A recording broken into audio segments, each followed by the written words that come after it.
আজকে শ্বশুরের কামাই খাচ্ছে জামাই, একবার করে রিফ্রেশ মারতেছি, চারটা করে জামাই আর শাশুড়ি আমার ফিডে চলে আসতেছে। টুরু জামাই ষষ্ঠী, সারা বছর মেয়ে জামাইয়ের যে 14 গোষ্ঠীর ষষ্ঠী পূজা করে, ওইটাই বাবা মা একদিন ডাইকে ক্ষতিপূরণ দেয়। ওই রীতিকেই জামাই ষষ্ঠী বলে। জামাই যে দজ্জাল মেয়েকে সহ্য করতেছে, এতটুকু কম্প্রোমাইজ তো শ্বশুরকে করতেই হবে না? সারা বছর মেয়ের হাতে মুড়ো ঝেঁটা খাও, আজকে অন্তত মুড়ি ঘন্ট খাও বাবা জীবন। আজকের দিনে শ্বশুর পেনশনের টাকা তুইলে, বাড়ি বন্ধক রেখে, কিডনি বিক্রি কইলে পারলে জামাইকে গিলাবে।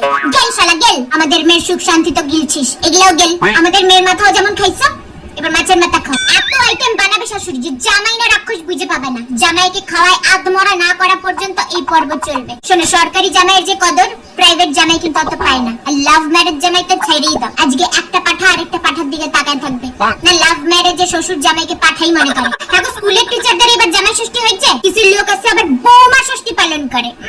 নেকা ষষ্ঠী, আরেকটা জামাই ষষ্ঠী চলে গেল উইদাউট জামাই। আসলে মার জন্যই খারাপটা লাগে, একটা জামাইয়ের অভাবে আজকে জামাই ষষ্ঠী করতে পারলো না। বলছি জামাই ভাড়া পাওয়া যায়?